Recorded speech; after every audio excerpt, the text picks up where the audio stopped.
In a small dusty town in the heart of the desert, where the wind carried whispers of forgotten stories and where shadows of the past seemed to linger in every stone and cactus, there lived an Apache man named Nakoa, a warrior by blood but a dreamer by soul, a man whose heart longed for peace despite the scars of battles he had fought and the pain of betrayals he had endured. And one day, when the town's crooked auctioneer announced that for only $2 one could claim a bride hidden beneath a rough sack, most of the people in the square laughed, thinking it was some cruel game, some desperate attempt to sell misery wrapped in cloth. But Nakoa, who stood silently on the edge of the crowd, felt something stir inside him, a strange pull that told him this was not a joke but a destiny waiting to unfold. And when the laughter grew louder and the bidding faltered because no one wanted to waste even a coin on what they could not see, Nakoa stepped forward, dropped two wrinkled dollars on the table, and claimed the mysterious figure with the sack on her head. And the crowd roared with mockery, mocking his foolishness, calling him mad, asking why a proud Apache would waste his money on something hidden. But Nakoa did not flinch, for he believed that sometimes what is hidden from the eyes is where the greatest truths lie. And as he gently untied the rope that kept the sack over the woman's head, he prepared himself for ridicule. But when the sack fell, silence swept across the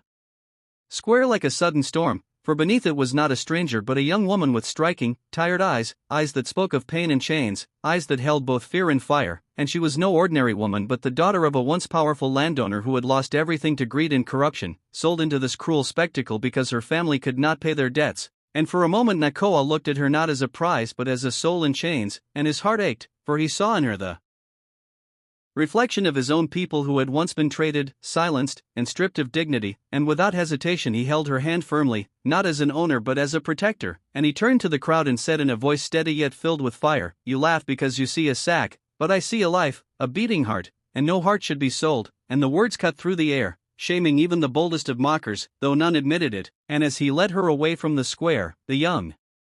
woman whispered in trembling tones that her name was Isabella, and she thanked him not for saving her body but for saving her dignity, for in that single act of compassion he had restored something that no money could ever buy. And as days turned into nights and nights turned into weeks, Nakoa and Isabella found themselves bound not by any auction but by the quiet power of trust, sharing stories under the stars, she telling him of her family's downfall and he telling her of the wars he wished had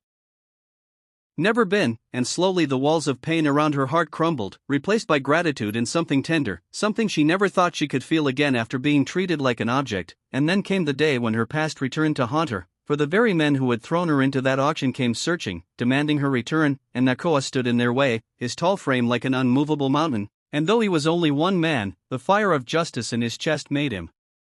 stronger than a dozen. And with nothing but his courage he fought them off, not for glory but for her right to live free. And when at last the dust settled, Isabella wept into his chest, not because she was weak but because she finally knew what it meant to be seen, truly seen, as a human being worthy of love and respect. And in that moment Nakoa realized that the $2 he had spent were not for a bride but for a chance to prove that compassion is the greatest wealth. And in the quiet years that followed, people who once mocked him began to whisper his story with awe, for they saw how a simple act of kindness had changed not just one life but two. And Isabella, once broken, became a woman of strength who worked with Nakoa to shelter others cast aside by society, turning their home into a refuge where no one would be treated as property again. And the people who laughed at him that day began bringing their own burdens, their own lost souls, for they had realized that the worth of a person is never in coins or sacks or appearances but in the love they carry and the dignity they deserve. And so the story of Nakoa and Isabella spread beyond the town, across valleys and rivers, whispered by travelers and sung by children, a story of how $2 bought not a bride but a future, a reminder that in a world where cruelty can be sold cheaply, compassion is the rarest treasure of all. And as the sun set over the desert horizon, painting the sky with gold and crimson, Nakoa would sometimes smile at Isabella and say softly, "They thought I bought you, but truth is, you gave me back my soul." And she would take his hand, squeeze it gently, and reply, "And together we bought freedom for many more." And thus their lives became not a tale of chance but a legacy of love, proving that even the smallest act of kindness, born of courage and faith, can echo across generations, reminding us all that what we choose to see in others can either destroy or heal, and that choosing to see humanity, always, is the beginning of miracles.